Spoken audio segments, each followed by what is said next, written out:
Let's look at some examples of organizing data using matrices. So one way that we do this is we have numbers that fit within multiple categories. And so if we have two different categories that a number fits within, we can make one category the column and the other the row, and then we can fit our numbers in. So here's an example. This is revenue data for 3 locations of Aaron's Service Center, just an auto service center. And we've got here 2 different sets of numbers. And these can be viewed as matrices. Now, of course, a matrix is not going to have like a label in an entry.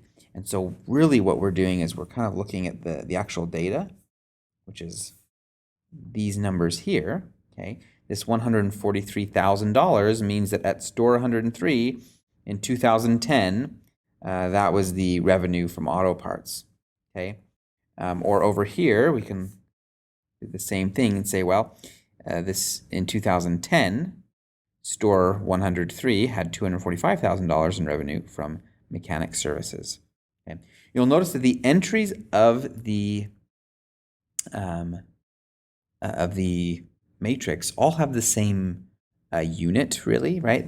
Here where each entry is a dollar value. Okay, each is a dollar value. Okay, and these numbers out on the side and on top are just kind of labeling kind of what things mean.